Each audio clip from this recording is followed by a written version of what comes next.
Queremos seguir con el tema del avivamiento y en específico el tema viendo la vida de Jeroboam. Y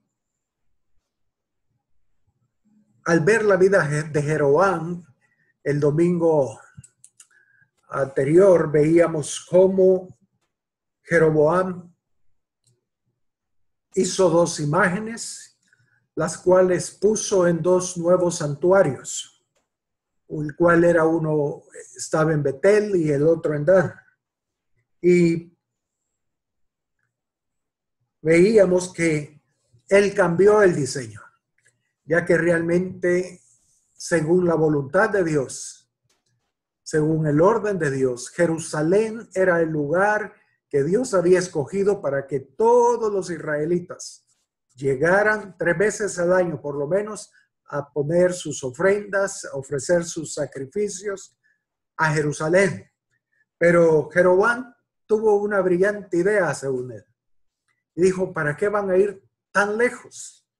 Voy a poner uno en Betel, que queda cerca de Jerusalén, y otro en Dan para aquellos que viven muy lejos. Y así no tienen que bajar a Jerusalén. Y veíamos que eso le fue por pecado a Jeroboam, porque rompió el diseño. Él hizo lo que quería. Y decíamos que en nuestra vida Dios siempre tiene un lugar para nosotros. Y ese lugar es el mejor lugar de toda la tierra que Dios ha escogido para nosotros. De igual manera, como iglesia local, Dios tiene una iglesia local para nosotros y debemos ser fieles ahí. Y sí pueden haber problemas, muchas situaciones, como lo hubieron en Jerusalén. Pero a pesar de todo eso, era el lugar que Dios había escogido. Ahora, entre las cosas que veíamos, y me gustaría aclararlo, es que decíamos que cuando ellos vivían muy lejos, el Señor les daba la oportunidad de que ellos pudieran,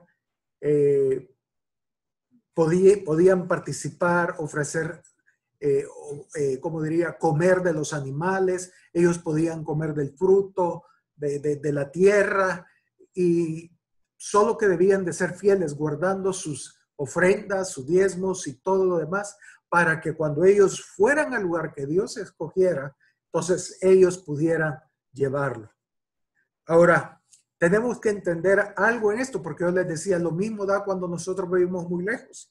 El Señor nos da la opción de que podamos comer, quizás de algunas iglesias locales que están alrededor, pero sin olvidarnos que el lugar que Dios ha escogido para nosotros. Sin embargo, yo quiero que veamos dos detalles, ¿sí?, que vale la pena que veamos.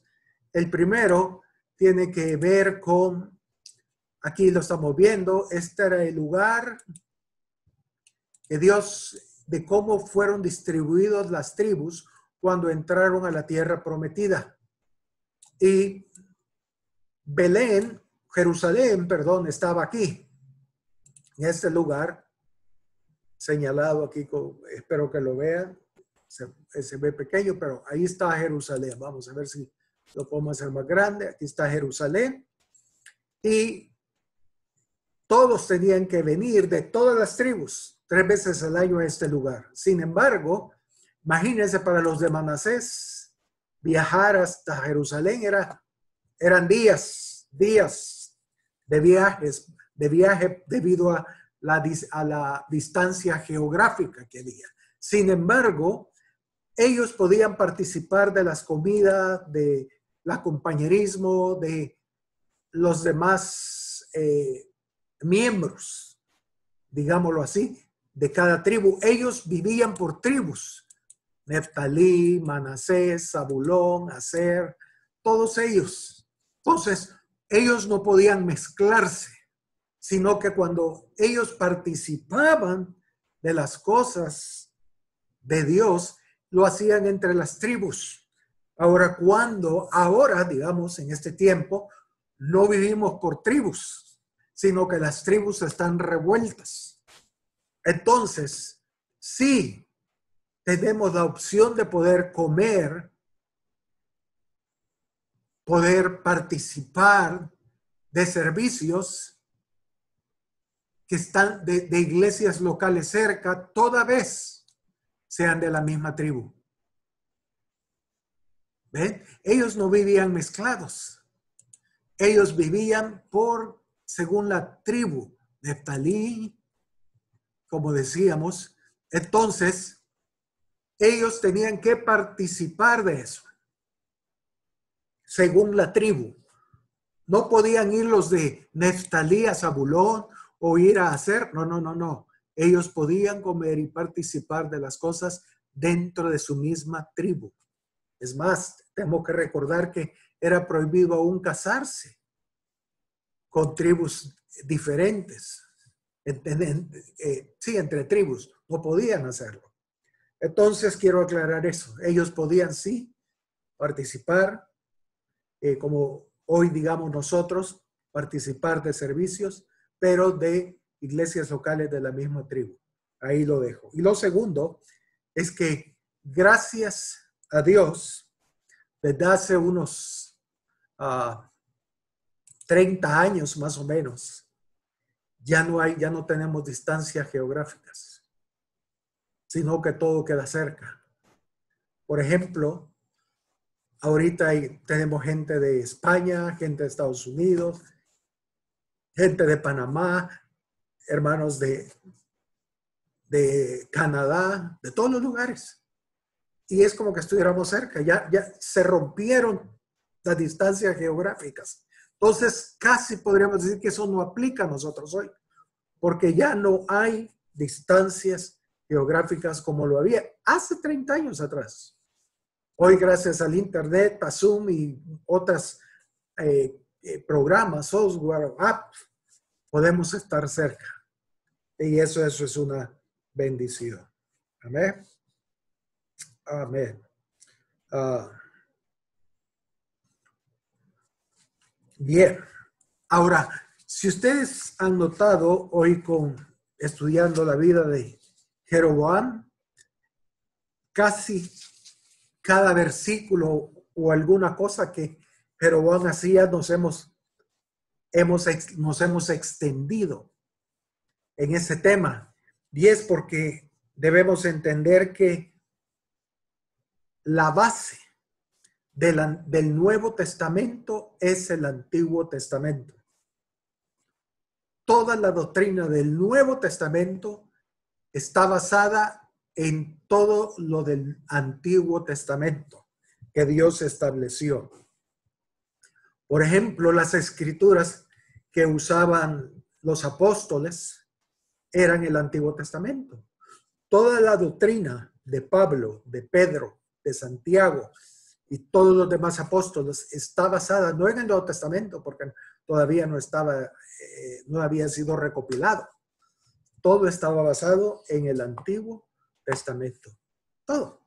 Entonces, en cada cosa que vamos viendo en la vida de Jeroboam, todos lo sustentamos con el Nuevo Testamento. ¿Por qué? Porque los apóstoles y todos los hombres de Dios del Nuevo Testamento lo basaron en todas estas escrituras que estamos viendo del Antiguo Testamento. Por ejemplo, si leemos 2 de Timoteo, capítulo 3, versículo 15 al 17, segunda epístola de Timoteo, capítulo 3, del 15 al 17, vemos que el apóstol Pablo le dice a Timoteo,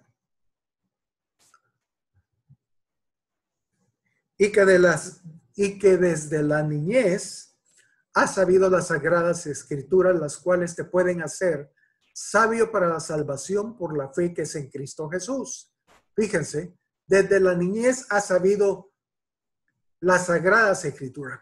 ¿Cuáles eran las sagradas escrituras? El Antiguo Testamento, porque el Nuevo no existía. Entonces dice que el Antiguo Testamento te puede hacer sabio para salvación por la fe que es en Cristo Jesús, verso 16. Toda la escritura, o sea, el Antiguo Testamento, es inspirada por Dios y útil para enseñar, para redarguir, para corregir, para instruir en justicia. Verso 17, a fin de que el hombre de Dios sea perfecto, enteramente preparado para toda buena obra. El Antiguo Testamento, fíjense, hace todo eso. Entonces, no podemos desechar el Antiguo Testamento. Alguien dice, no, las escrituras nuestras es el Nuevo Testamento. El Antiguo Testamento era para los judíos. No. Eso es uno de los peores errores que pueden tener los cristianos. El Antiguo Testamento es la base, el fundamento del Nuevo Testamento. Entonces, no podemos desecharlo y por eso es que estamos viendo detalles. Por eso estamos viendo las escrituras del Antiguo Testamento y reforzándolas con escrituras del Nuevo Testamento para que veamos que el Antiguo Testamento no ha pasado de moda.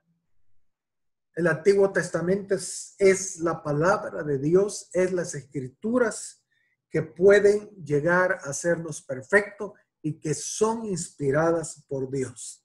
Amén. Con esa base queremos seguir viendo la vida de Jeroboam. Amén. Entonces, sigamos por favor y veamos qué más dice de la vida de Jeroboam. Primer libro de Reyes 12:31. Primer libro de Reyes, capítulo 12, versículo 31 dice, hablando de Jeroboam, hizo también casas sobre los lugares altos e hizo sacerdotes de entre el pueblo que no eran de los hijos de Leví. Bien, fíjense, dos cosas hizo. Casas sobre los lugares altos e hizo sacerdotes de entre el pueblo que no eran de los hijos de Leví. Entonces, primero, los lugares altos. Era la forma en que adoraban las otras naciones a sus dioses. Entonces, Jeroboam, en esos lugares que Dios había determinado y le había dicho a ellos, a su pueblo, que debían de ser destruidos, no, él no los destruyó, él hizo casas. Él hizo casas, él edificó lugar y puso sacerdotes ahí. En otras palabras, él mezcló la forma de adorar o de servir a Dios con la forma de adorar y servir como lo hacían las otras naciones. Mezcló lo santo con lo profano. Qué triste. Y dice que hizo sacerdotes de entre el pueblo. Fíjense. Dice aquí en el primer libro de Reyes 13, versículo 33 y 34. Vemos qué fue lo que él hizo.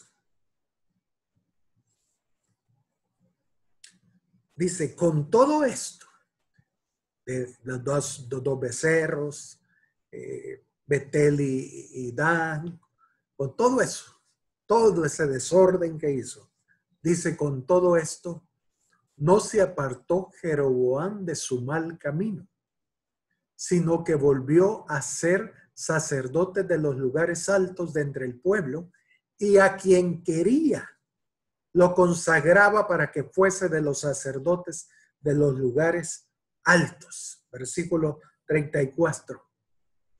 Y esto fue causa de pecado a la casa de Jeroboam, por lo cual fue cortada y raída de sobre la faz de la tierra. Amén. Qué tremendo. A él no le importaba la mezcla. Era alguien sin entendimiento. Él hacía lo que quería. Como leíamos, a quien quería lo consagraba para que fuese sacerdote en los lugares altos. Y todo esto fue causa de pecado, de tal manera que el Señor determinó que tanto Jeroboam como toda su descendencia fuera raída sobre la faz de la tierra. Si hay algo que puede destruir nuestras vidas, no solo eternamente, o no solo físicamente y espiritualmente, sino eternamente, es romper el diseño de Dios. Cuando el diseño de Dios se rompe, si no nos arrepentimos, seremos destruidos y terminaremos en el infierno. Ahora, fíjense, si vamos a Efesios capítulo 2, versículo 10, aquí el apóstol Pablo nos dice algo que debemos considerar en nuestra vida siempre. Dice, Efesios 2:10, perdón. Porque somos hechura suya, creados en Cristo Jesús. O en otras palabras, si hemos nacido de nuevo para esto, para buenas obras, las cuales Dios preparó de antemano para que anduviésemos en ellas. Entonces, primero, si hemos nacido de nuevo para buenas obras. Y esas buenas obras, Dios ya las tiene preparadas. No es algo que a mí se me va a ocurrir que es una buena obra. No. Dios tiene para cada uno de nosotros, ya ha determinado un camino a seguir. Él ha determinado buenas obras. Y su anhelo y su voluntad es que caminemos en esas buenas obras que Él ya preparó de antemano. Y nuestro deber es andar en ellas, descubrirlas y andar en ellas. Entonces, su obra o la voluntad de Dios para nosotros, ¿sí? Esa obra que Él espera que nosotros hagamos o andemos, no depende de nuestra voluntad, sino de la voluntad de Dios. Dios determina qué es una buena obra para nosotros. Nosotros no podemos determinar qué es una buena obra. ¿Por qué? Porque los pensamientos de Dios son tan altos de nuestros pensamientos que es la diferencia entre el cielo y la tierra. Entonces, lo que para mí puede ser bueno, para el Señor no es bueno. Por ejemplo, Jeroboam hacía muchas cosas que quizás en su entendimiento, como así lo había aprendido en Egipto, y en Egipto así lo hacía, entonces él dijo, no, es así. Pero estaba equivocado. Estaba equivocado. Entonces, no es nuestra vida como cristianos, hermanos, no es cuestión de hacer cosas para Dios, sino de hacer las cosas que Dios quiere que hagamos y que Él ya determinó. No es que a mí se me va a ocurrir, voy a hacer esto para Dios. No. Él espera que como hijos suyos andemos en esas cosas que Dios ya preparó para nosotros según su voluntad. Eso fue lo que Jesús hizo. Si vamos a Hebreos 10, versículo 7, encontramos el sentir de Jesús, del Mesías. Dice Hebreos 10, versículo 7. Entonces dije, he aquí que vengo, oh Dios, fíjense, para hacer tu voluntad, como en el rollo del libro está escrito de mí. Entonces, es muy claro, Jesús vino no a hacer su voluntad, sino a hacer la voluntad de su Padre. Ese era su propósito y ese debe ser el propósito de nosotros como hijos de Dios. hacer la voluntad del Padre. Esa voluntad divina ha de regir nuestro llamamiento, porque nuestro llamamiento se basa en lo que nosotros haremos para Dios. ¿Sí? Dios tiene una voluntad para nosotros. Y esa voluntad que de Dios para nosotros va a determinar el llamamiento de Dios para nuestras vidas. Y ese llamamiento es como un faro que nos guía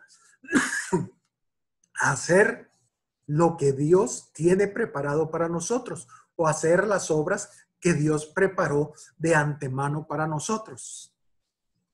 Para que lo veamos un poco más claro, vayamos a primera epístola a los Corintios, capítulo 12, versículo del 4 al 11. Ahora, ¿por qué estoy diciendo esto? Porque, hermanos, según la voluntad de Dios, los levitas eran los únicos sacerdotes que Dios había establecido.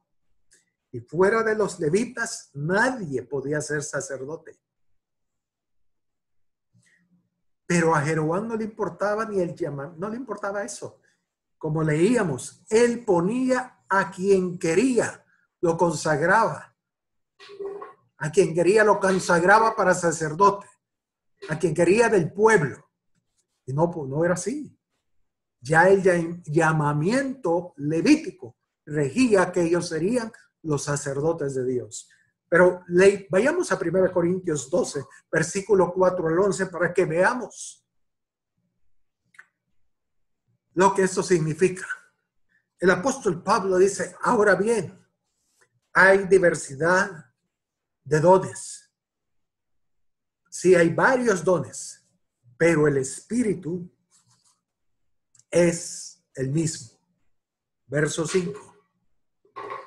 Y hay diversidad de ministerios, pero el Señor es el mismo.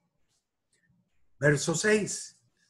Y hay diversidad de operaciones, pero Dios, que hace todas las cosas en todos, es el mismo.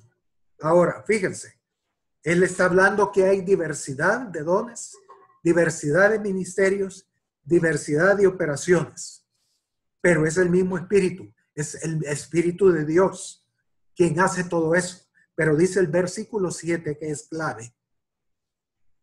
Pero a cada uno le es dada la manifestación del Espíritu para provecho o para edificación.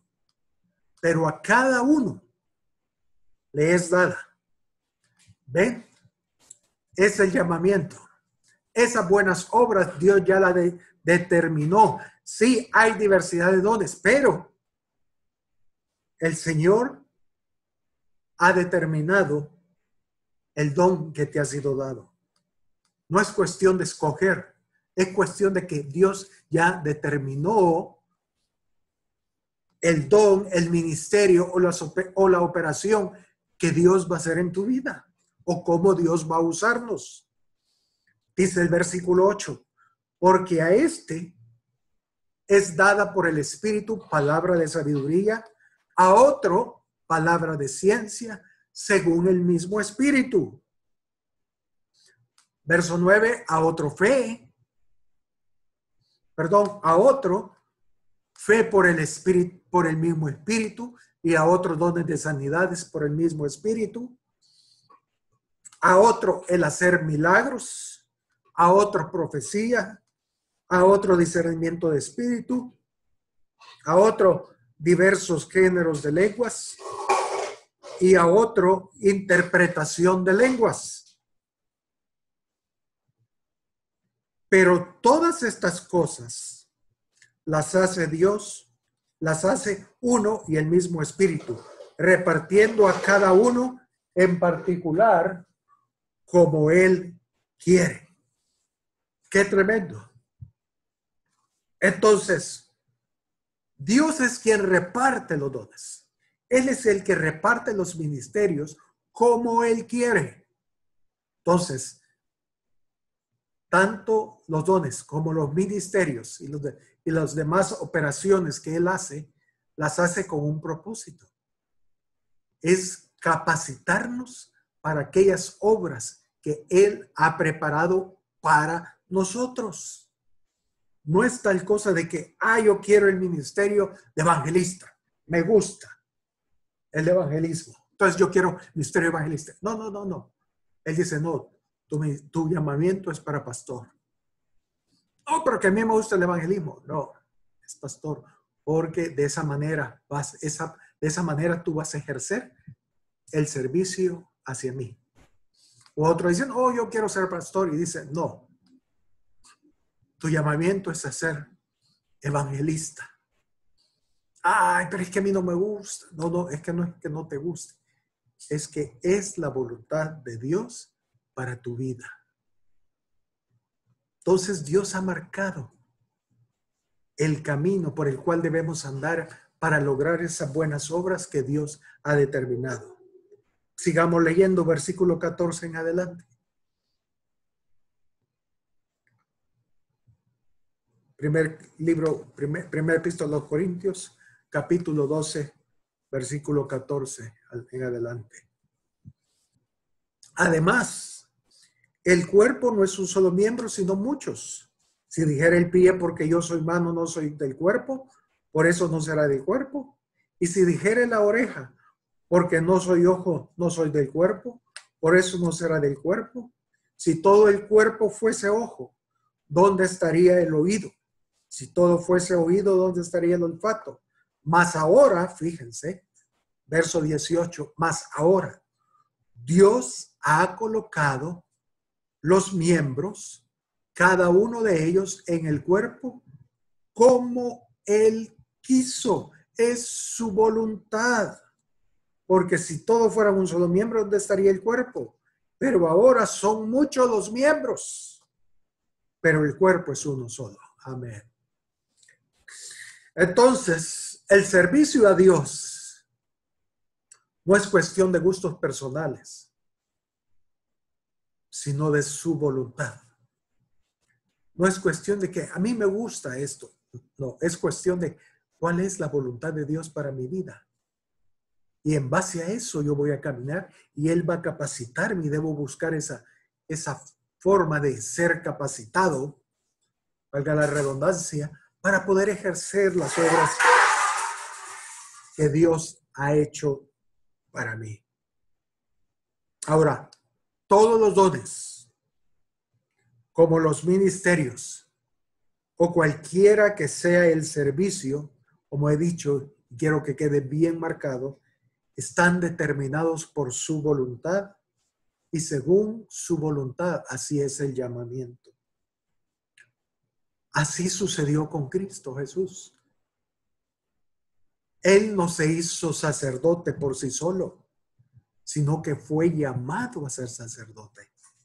Aún usted y yo somos hijos de Dios, no porque nosotros quisiéramos ser hijos de Dios, sino porque su voluntad fue que usted y yo fuéramos hijos de Dios. Leamos Hebreos capítulo 5, versículo 1. Hebreos 5, versículo 1. Dice, porque todo sumo sacerdote tomado de entre los hombres es constituido a favor de los hombres en lo que a Dios se refiere, para que presente ofrendas y sacrificios por los pecados. Amén.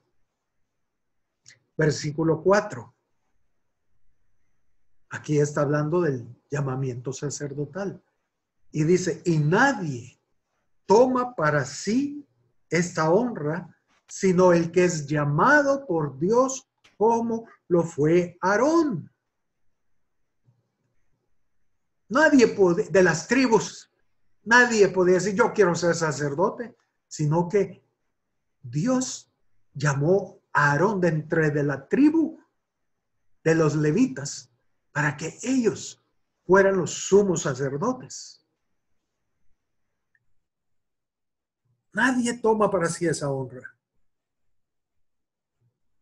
Y dice el verso 5, Hebreos 5, versículo 5, hablando de Cristo.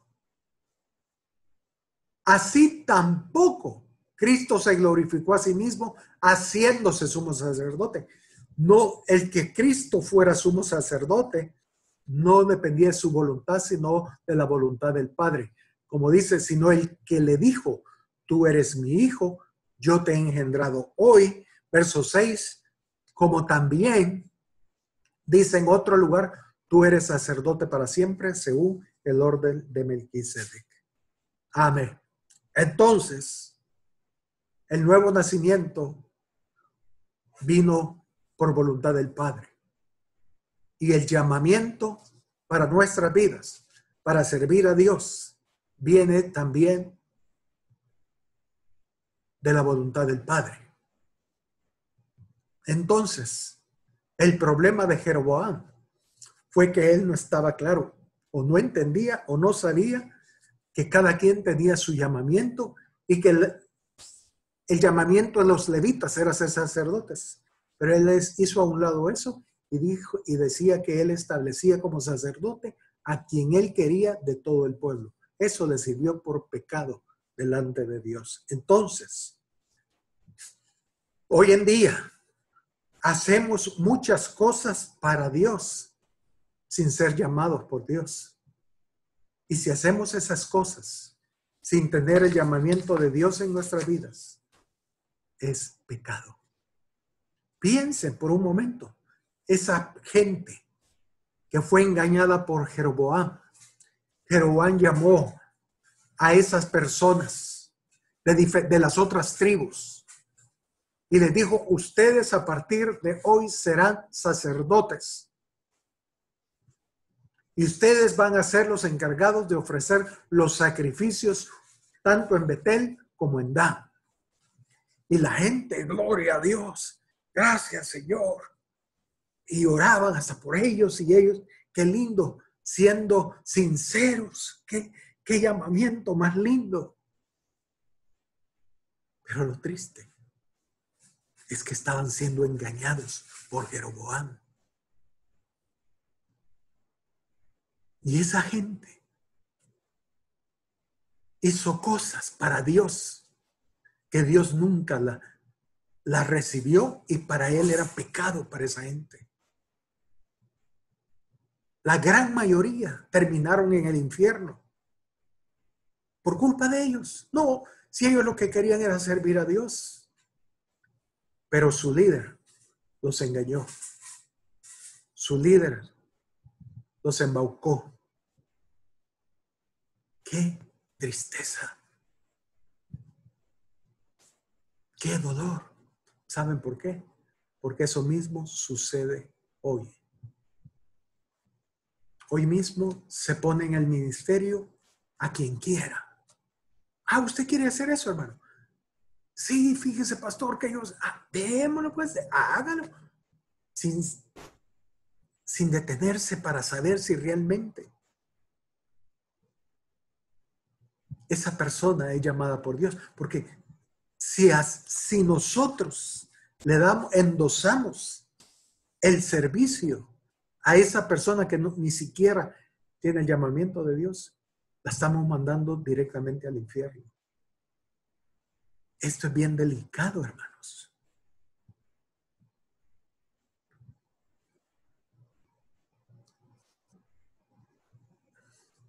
Dice 1 Corintios 12, verso 27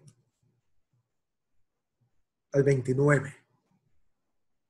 Son pasajes que hemos leído ya en otras ocasiones.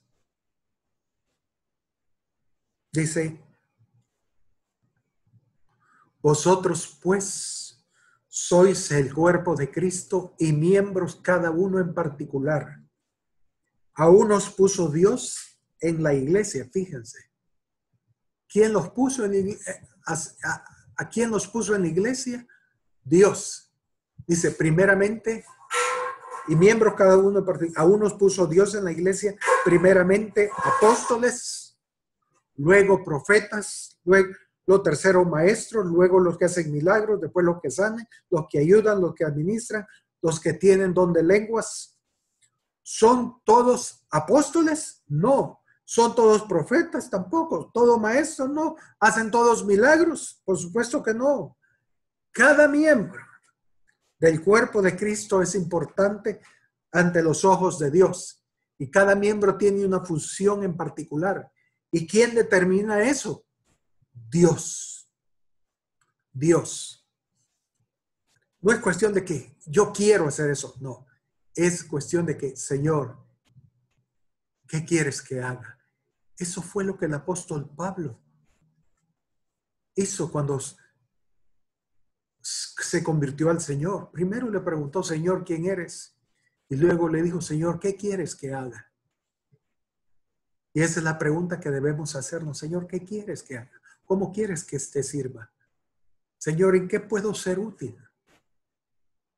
Y como dice aquí, a unos puso Dios en la iglesia. Primeramente, apóstoles, hasta lo demás. Diferentes servicios. Para todos hay lugar en la iglesia, pero debemos descubrir nuestro llamamiento. Todos los ministerios, todo el servicio a Dios en la iglesia debe ser designado por Dios, incluyendo ancianos, diáconos, maestros, tesoreros, secretarios, maestros de escuela dominical, de todo. Tiene que ver con el llamado que Dios tiene para cada hermano. Hermanos, eso era tan delicado en el Antiguo Testamento que hasta los que dan la bienvenida en la iglesia eran establecidos por Dios. No cualquiera daba la bienvenida, digámoslo hablando en esas palabras. Miren, primer libro de Crónicas 9:22. Primer libro de Crónicas, capítulo 9, versículo 22. Dice, todos estos escogidos para guardas en las puertas eran 212 cuando fueron contados por el orden de sus linajes en sus vías, a los cuales constituyó en su oficio. A los cuales constituyó en su oficio David y Samuel el vidente. Los porteros, los que estaban abriendo y cerrando la puerta del templo, fueron constituidos en ese oficio por David, quien era el rey, y Samuel, quien era el profeta. No era cualquiera. Los porteros. Alguien diría, eso no importa. No, no, delante de Dios sí. Si eres fiel en lo poco, en lo mucho te pondré. Qué tremendo. ¿Qué de los músicos? Aquellos que traen la presencia de Dios a la iglesia. Leamos. Primer libro de Crónicas 25:1. Primer libro de Crónicas, capítulo 25, versículo 1. Asimismo David y los jefes del ejército, fíjense, apartaron para el ministerio. Apartaron para el ministerio, no a cualquiera. Se no dice, apartaron para el ministerio a los hijos de Asaf, de Enán y de Jedutún, para que profetizasen con arpas, salterios y címbalos, y el número de ellos, hombres idóneos para la obra de su ministerio, fue, etcétera, etcétera. Entonces, los músicos eran señalados, fueron apartados por David. No era que cualquiera usted puede tocar arpa. Venga, hermano, entra el grupo musical. Ah, usted puede tocar guitarra, venga. No, no, no, no. Había un llamamiento en esos músicos. No solo era el hecho de que fueran músicos, sino que David oraba y ellos escogían quién podía ser aquellos que iban a ser parte del grupo musical. Ahí mismo en el primer libro de Crónicas 25, vean el verso 6 al 8, leámoslo.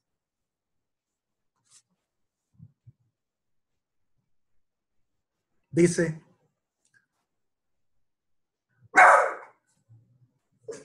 y todos estos estaban bajo la dirección de su padre en la música, en la casa de Jehová, con címbalos, salterios y arpas, para el ministerio del templo de Dios. Asaf, Jedutún y Emán estaban por disposición del rey. No por cualquiera. David era el rey y él los había establecido. Y dice el versículo 7: y el número de ellos con sus hermanos instruidos en el canto para Jehová, no solo los músicos, sino también el coro. Todos los aptos fueron 288. Y echaron suertes, verso 8, para servir por turnos, entrando el pequeño con el grande, lo mismo el maestro que el discípulo. Entonces, los músicos, los cantores, eran establecidos por el pastor, por el rey David. Y no escogía cualquiera, sino aquellos que realmente tenían el llamado de Dios. Pero ¿qué hacemos hoy? ¿Cómo hacemos como Jeroboam? Cualquier persona, cualquier hermanito que en medio puede charranganear la guitarra. Amén, hermano, qué bendición. Otro miembro para el grupo de música. No, no. Por eso la iglesia está como está. Que el Señor nos ayude. Lo mismo, hermanos. O sea, aquí estamos viendo cómo Dios escoge, cómo Dios tiene cada detalle. Él lo determina, como lo hemos visto en este tiempo de cuarentena, en todo lo que hemos compartido. Dios tiene cuidado de cada detalle. Él escoge cada detalle. No es a cualquiera. A Jeroboam escogía a cualquiera para la música. Ah, qué bonito canta, hermano. Venga, va a ser el cantor de la iglesia. No, no se puede. No se puede hacer así. La obra de Dios no se puede hacer de esa manera. Hechos capítulo 6, versículo del 1 al 7. Quiero que vean este ejemplo. A mí me impresiona, siempre me ha impactado. Hechos 6, 1 al 7, dice así: en aquellos días, como creciera el número de los discípulos, hubo murmuración de los griegos contra los hebreos de que las viudas de aquellos eran desatendidas en la distribución diaria. O sea que aquí lo que vemos es que los griegos se enojaban porque a las viudas de ellos, la ración del día, la provisión que les daban, era más pequeña que la de los hebreos. Y había murmuración por eso. Entonces dice el verso 2. Entonces los 12 convocaron a la multitud de los discípulos y dijeron: no es justo que nosotros dejemos la palabra de Dios para servir a las mesas. Imagínense. Había murmuración de que tenían cierta inclinación para las viudas judías. A ellas les daban más que a las griegas. Y los que servían o los que servían las mesas, quien daban la ración para ellas, eran los apóstoles. Y la gente murmuraba, qué terrible, que hay injusticia. Y eran los 12 apóstoles los que hacían eso. Versículo 3. Entonces los discípulos de los apóstoles dijeron, buscad pues, hermanos, de entre vosotros 7 varones de buen testimonio, llenos del Espíritu Santo y de sabiduría, a quienes encarguemos de este trabajo. Pero si solo era servir unas mesas, solo era darle la ración de comida a las viudas. Y para eso, los requisitos que debían de tener estos 7 diáconos eran personas de buen testimonio, llenos del Espíritu Santo y de sabiduría. Y nosotros hoy a cualquiera ponemos a servir. A cualquiera. Ni nos detenemos si es una persona de buen testimonio, si ha sido llena del Espíritu Santo, si realmente hay sabiduría en él. No, nada. Con solo que tenga la voluntad. Yo quiero servir, hermano. Vaya, venga, hermano. Mire, usted va a ser encargada de servirle la comida a las viudas griegas y hebreas. Oye, vaya, hermano. Y por eso los problemas aumentan en la iglesia. ¿Qué diferencia, hermanos? Hasta ahí dejemos. ¿Qué diferencia hay en cómo la iglesia del primer siglo, ellos actuaban y eran responsables? Y cómo veían las cosas a como la vemos nosotros hoy. Nosotros la vemos como algo pasajero, no importa mucho. Si el hermano tiene ganas, démosle oportunidad. No era así. En la iglesia primitiva no era así. Ese es el pecado de Jeroboam, cuando actuamos de esa manera.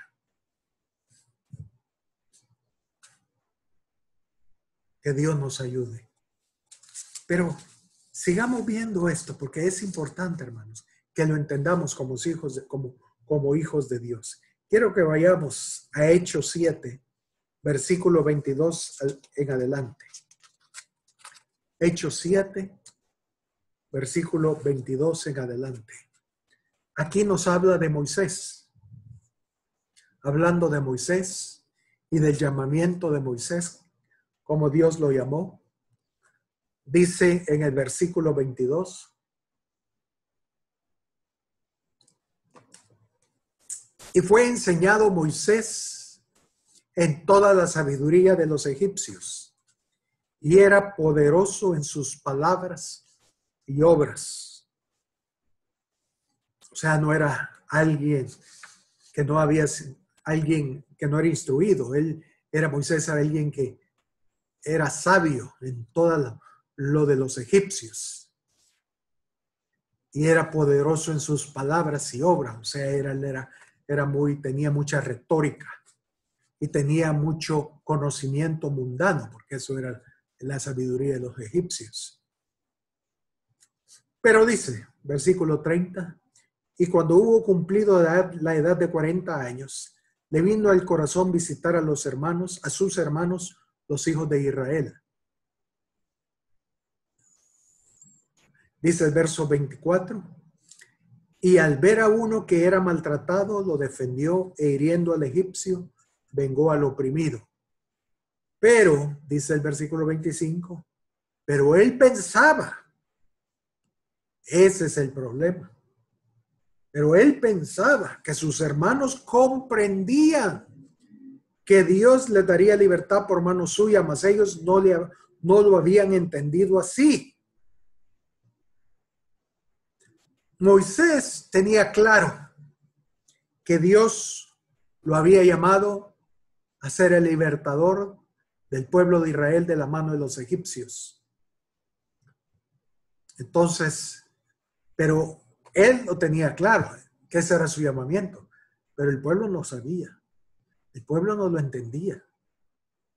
Porque, hermanos, el hecho que Dios nos haya hecho un llamado, tenemos que entender que también hay un tiempo para que ese llamamiento llegue a cumplirse. No es cuestión que hoy me llamó y entonces ahorita empiezo. No, Dios tiene un tiempo. Sí, Moisés había sido llamado y él lo sabía, El problema es que no entendía que Dios tenía un tiempo, que todavía no era el tiempo para él. Y él quiso servir a Dios.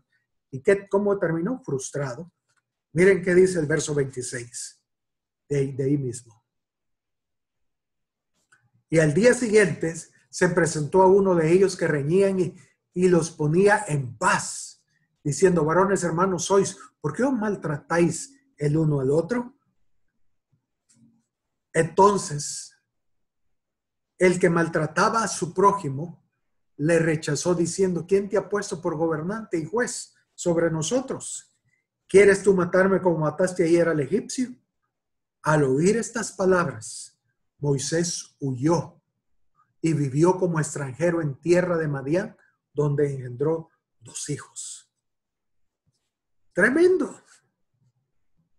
Porque, hermanos, nosotros podemos también fallar en ese cumplimiento, en lo que Moisés falló.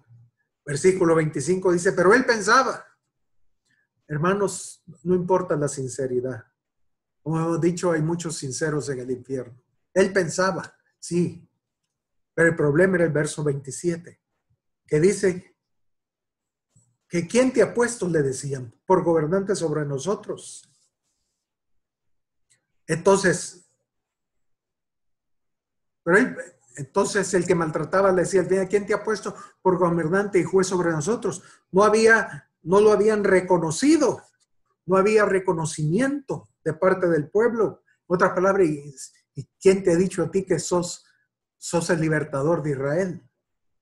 Porque decíamos, Dios tiene un tiempo para cada llamamiento. Y como puede ser ya, puede ser dentro de 2 semanas, un mes, 1 año, 2 años, 5 años, 10 años, 15 años. Lo que tenemos que hacer es esperar en Dios.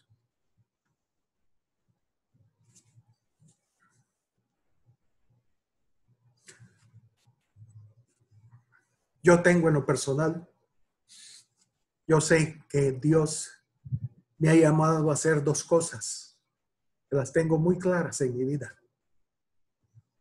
Y son 2 llamamientos que no sé cuándo voy a ver la realidad de ese llamamiento. No sé el tiempo. Solo sé y tengo la convicción de ese llamamiento. Y puede ser que sea un llamamiento que no sea para mí, sino para mi descendencia. Quizás no sea yo quien cumpla, quien vea el cumplimiento de ese llamamiento, pero una cosa sí sé: alguien de mi descendencia va a ejecutar ese llamamiento. Porque eso sucede. A veces los llamamientos de Dios no son para nosotros, sino para nuestra descendencia. El Señor le dijo a Abraham: te haré padre de multitudes. Y él llegó a tener un hijo y después unos cuantos. Pero en Isaac se cumplió la promesa. Entonces, él era el hijo de la promesa. Entonces, fue un llamamiento en Abraham, pero se cumplió en su descendencia. De él salió todo Israel. ¿Entienden? De Jacob. O sea, un cumplimiento que vino a estar en su nieto. Entonces, los llamamientos realmente a veces uno los recibe, pero uno tiene que estar claro que puede ser que sea un llamamiento para mi vida hoy o para mi descendencia. Es como lo decíamos hace poco. Dios, cuando Abraham dio diezmos a Melquisedec, el Señor vio a Leví dando diezmos. Imagínense, cuando vio a Abraham, vio a Leví, cuando Leví estaba en los lomos de Abraham. Entonces, también debemos estar claros, Dios tiene un tiempo. Lo bueno es saber y estar atento a ese llamamiento. Y ese llamamiento poderlo transmitir a las generaciones futuras. Que hay un llamamiento ahí, que tarde o temprano va a cumplirse. Y esa es mi esperanza. Si yo no lo veo, alguien lo va a ver más adelante. Y va a ser mi gozo saber que alguien va a cumplir ese llamado. Esos 2 llamados que tengo. Pero bien. Pero el próximo dice, verso 29, dice, y huyó y se frustró, no lo busquemos. Y se fue.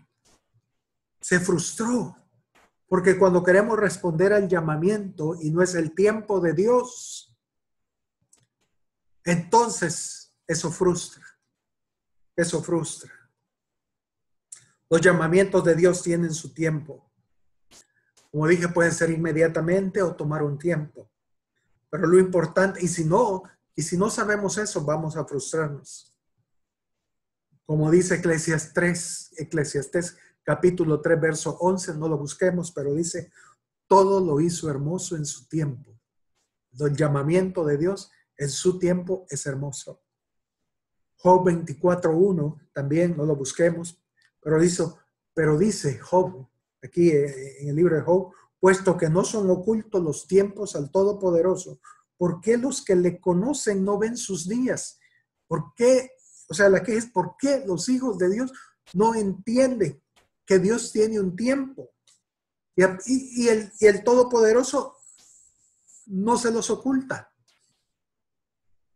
Y ellos no lo ven.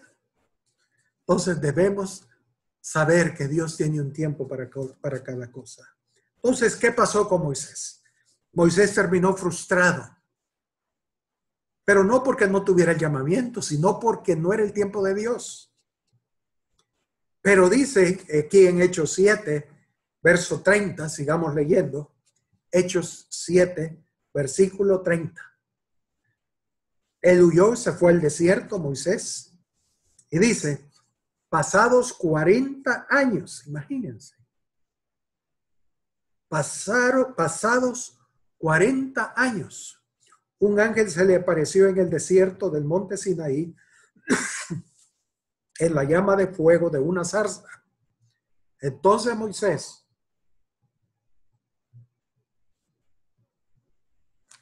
mirando, se maravilló de la visión y acercándose para observar, vino a él la voz del Señor. Vino a él la voz del Señor, o sea, ya el llamado. Ahí el Señor lo llamó y le dijo, Moisés, hoy es el tiempo. Hoy es el tiempo. Y dice el versículo 35.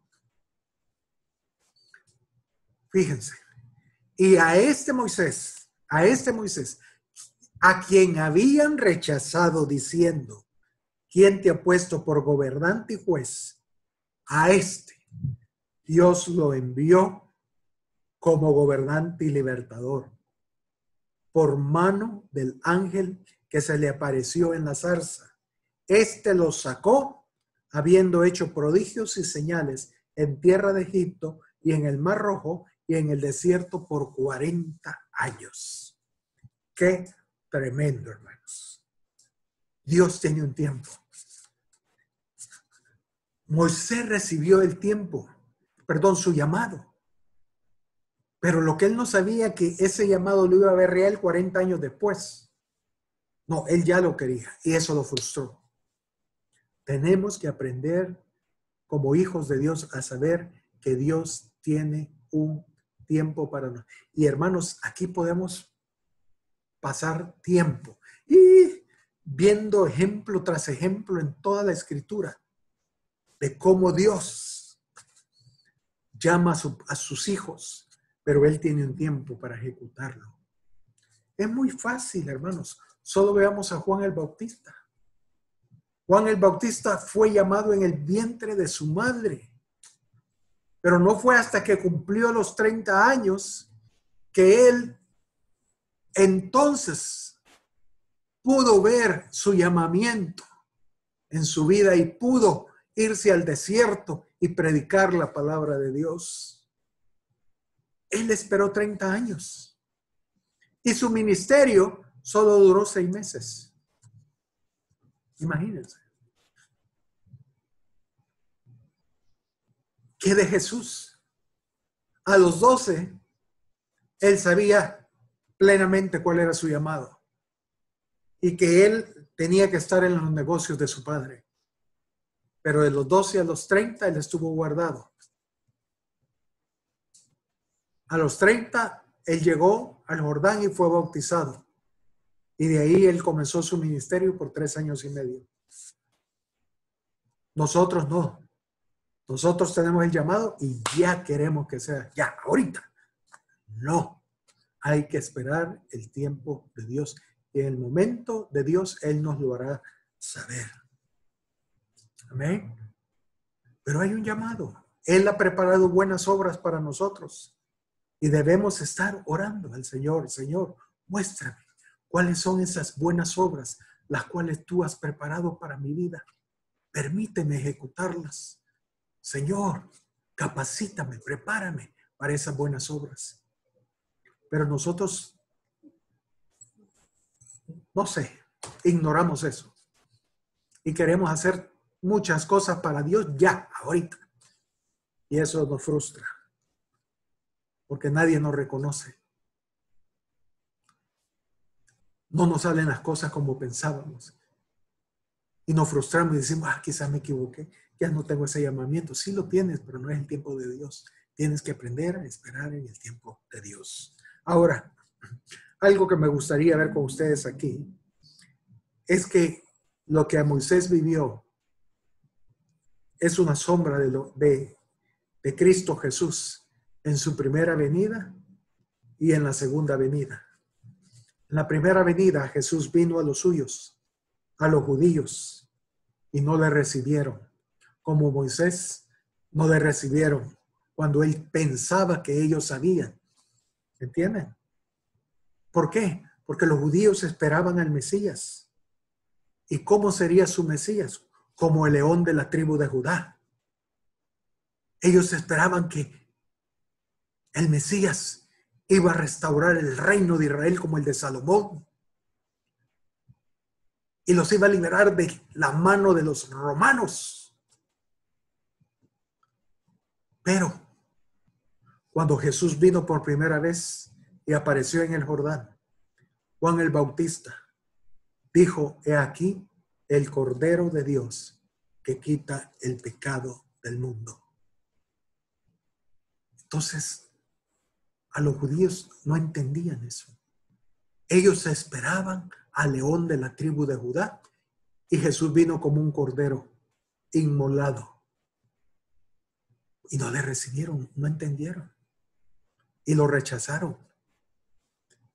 Hoy, en su segunda venida, que va a ser pronto, ahora, Él viene como el león de la tribu de Judá. Ahora Él viene como gobernador y libertador. Pero, ¿qué va a pasar con su pueblo, con la iglesia? Ellos no esperan a Jesús como el león de la tribu de Judá, sino que lo esperan otra vez como la primera venida, como el cordero manso y humilde. Y veremos qué pasa. Y lo que yo creo es que va a pasar lo mismo otra vez, que así como los judíos rechazaron a Jesús en la primera venida, también la iglesia va a rechazar a Jesús en la segunda venida. ¿Por qué? Porque la iglesia espera a Jesús otra vez como el cordero manso y humilde, cuando Él viene como el león de la tribu de Judá. El llamado de Jesús en la primera venida era como cordero. En la segunda es como el león de la tribu de Judá. Pero ¿por qué la iglesia no lo va a rechazar? Porque, hermanos, debido a la doctrina del fin que nos han enseñado. La doctrina del fin que la iglesia enseña por lo general es una doctrina que se originó en los jesuitas. Los jesuitas inventaron esa doctrina y es muy fácil demostrar eso. Toda la doctrina del fin de la iglesia hoy en día, en la iglesia en general, sea bautista, Asamblea de Dios, etc., de toda la iglesia, la doctrina, toda esa doctrina está basada en la doctrina de los jesuitas. Y nos hemos comido toda esa doctrina. Y cuando veamos que Jesús viene, vamos a decir, no, ese no es mi Jesús. Ese no es el Señor que a mí me dijeron que iba a venir. Y la iglesia va a rechazarlo. Veremos qué pasa, hermanos. Pero sigamos leyendo del llamamiento, del servicio a Dios. Fíjense, vayamos a Hechos capítulo 22, versículo 12.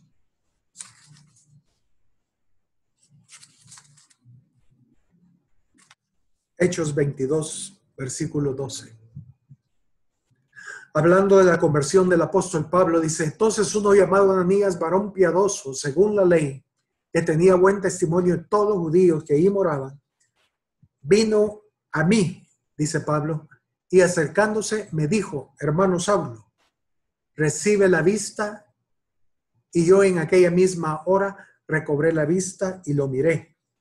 Y él dijo, el Dios de nuestros padres te ha escogido para que conozcas su voluntad y veas al justo y oigas la voz de su boca. Porque serás, verso 15, testigo suyo a todos los hombres de lo que has visto y has oído. Ahora pues, ¿por qué te detienes? Levántate, bautízate y lava tus pecados invocando su nombre. Amén. Aquí Pablo acaba de recibir al Señor y el Señor le dijo, entra a esa ciudad y ahí se te dirá lo que debes hacer. Entonces llegó Ananías, un piadoso cristiano, y le profetizó y le dijo, el Señor te ha escogido porque serás testigo. Le dio el llamamiento del apóstol Pablo. En ese momento, Pablo recibió su llamamiento al apostolado. ¿Ven? Es muy claro. Cuando él se convirtió al Señor, él recibió su llamamiento al apostolado. Bien. Esto sucedió allá por el año 34 después de Cristo. Pero luego, en el año 57 después de Cristo, o sea, estamos hablando de casi 23 años después, el apóstol Pablo hizo una epístola a los Corintios, la primera epístola. Y vean lo que el apóstol Pablo dice en la primera epístola a los Corintios, capítulo 1, verso 1. Ya habían pasado 23 años, más o menos, si no me equivoco, ¿no? De su llamamiento. Y dice así, 1 Corintios 1:1. Pablo, llamado a ser apóstol de Jesucristo por la voluntad de Dios, y el hermano Sóstenes. Fíjense, Pablo, llamado a ser, no que era apóstol ya. Hermanos, 23 años después, 23 años después de que él recibió el llamamiento, él no decía que ella era apóstol. Él decía llamado a ser apóstol. Él estaba claro que tenía un llamamiento, pero que todavía no era el tiempo de Dios. Llamado a ser, 23 años después. Y nosotros recibimos una profecía del Señor hoy, que el Señor va a hacer esto en tu vida. Y ya al día siguiente ya nos creemos que somos los apóstoles. Que Dios nos ayude, hermanos. Pero fíjense, un año después, él escribió la segunda epístola a los Corintios. Leamos 2 Corintios 1:1 y miren lo que Pablo dice.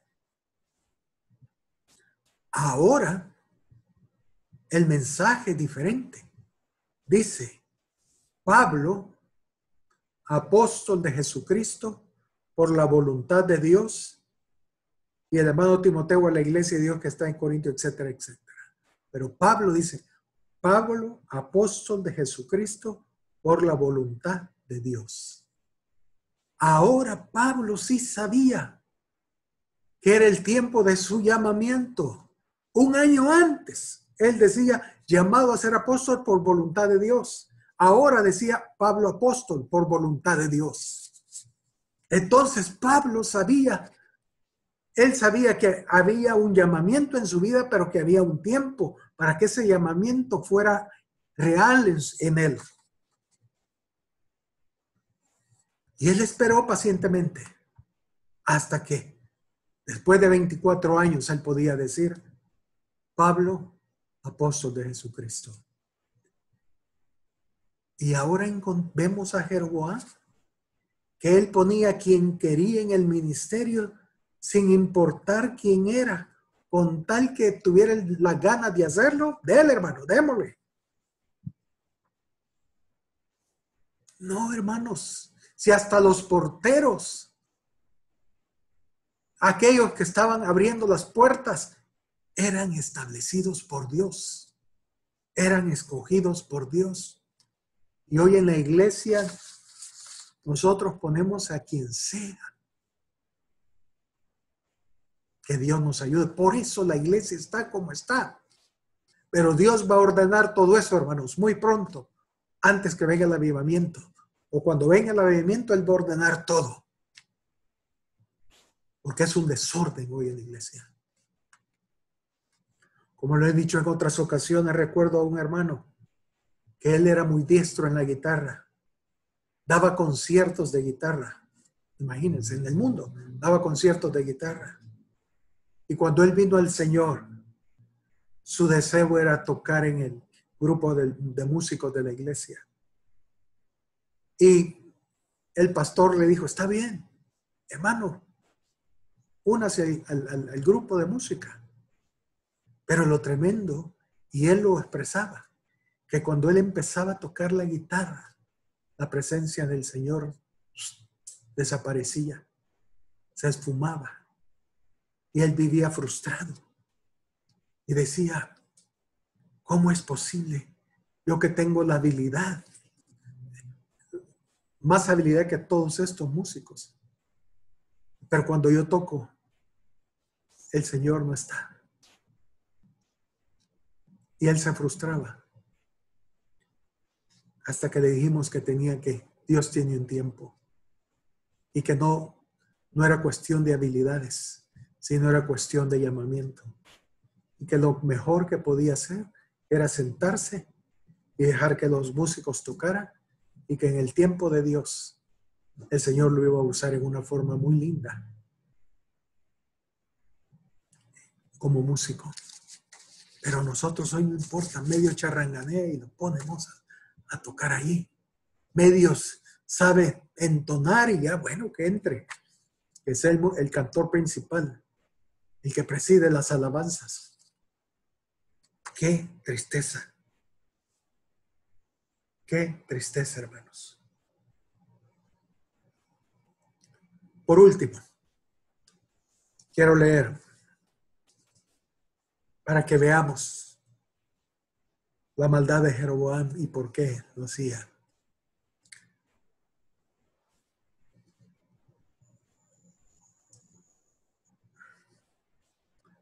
Oseas 4:9 dice, y será el pueblo como el sacerdote. Y será el pueblo como el sacerdote. Le castigaré por su conducta y le pagaré conforme a sus obras. Y eso fue lo que pasó con Jeroboam y las 10 tribus. Jeroboam fue cortado y las 10 tribus fueron asimiladas por el mundo, por los asirios, por los babilónicos. Y se perdieron las 10 tribus.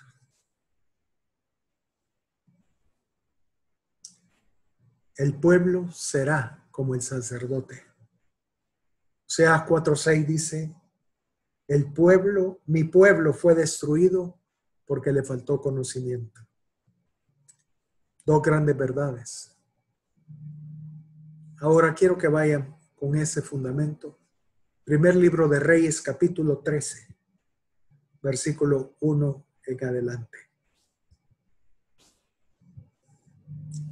Cuando él, y vamos a verlo después, él estableció una fiesta también de su corazón. Y dice aquí en el primer libro de Reyes, 13, versículo 1.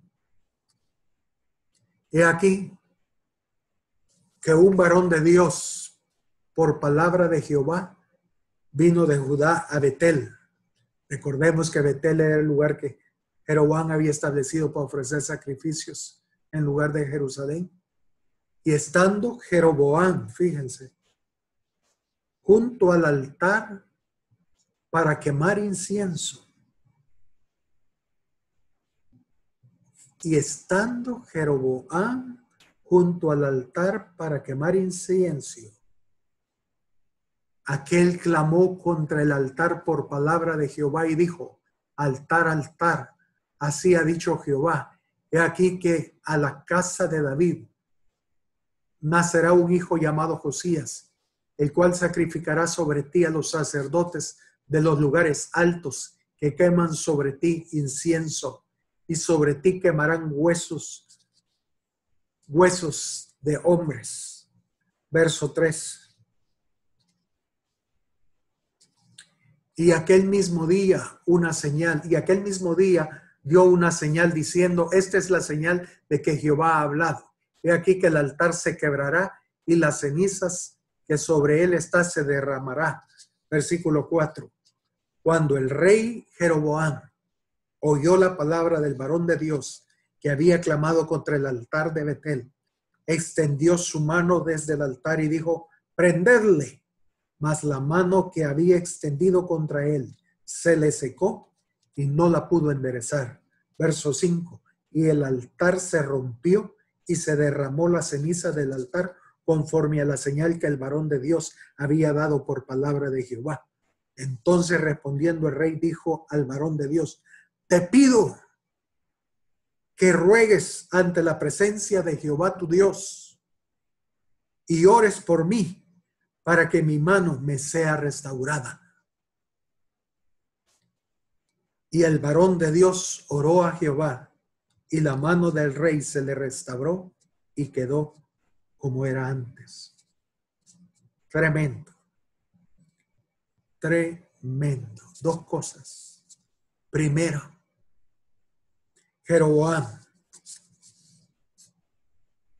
quiso quemar incienso en el altar de Betel.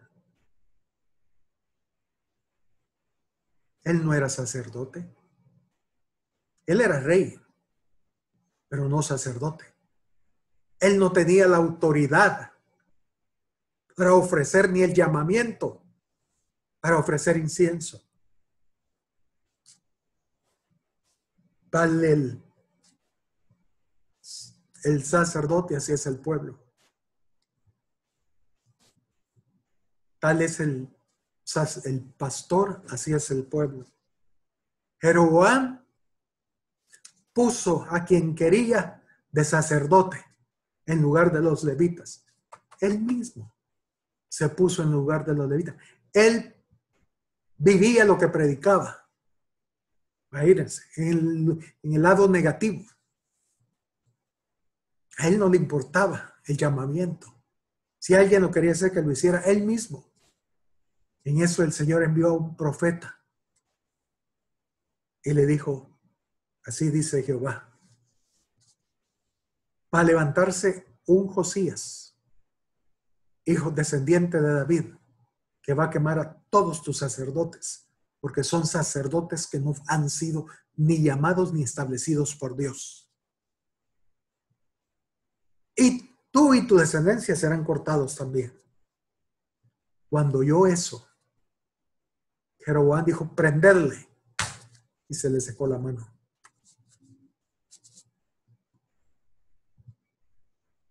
Y le dijo: te pido que ruegues ante la presencia de Jehová tu Dios, que ores por mí para que mi mano sea restaurada.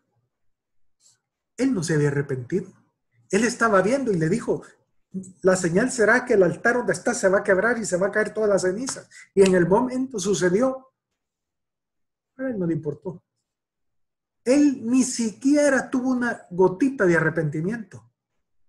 Él simplemente, cuando vio su mano seca, dijo, pídele a tu Dios que restaure mi mano. Él no se arrepintió. Él no dijo he pecado contra Dios. Él no dijo, sí, voy a cambiar mi forma de vida. Él lo que le interesaba era su manita. Y el Señor se la restauró.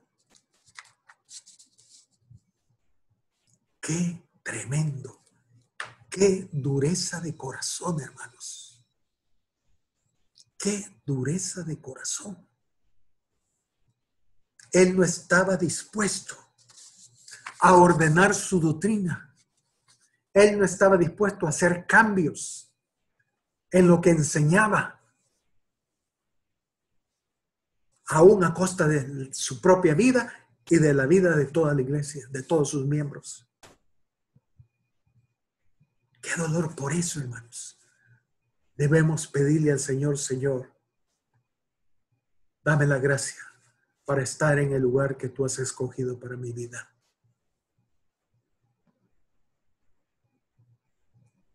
Señor, ayúdame. Es doloroso cuando yo veo la vida de Jeroboam, que hizo lo que quería y jamás tuvo una gota de arrepentimiento. Él creía, no sé qué creía realmente, pero la dureza del corazón. Que Dios nos ayude, hermanos. Oremos. Padre,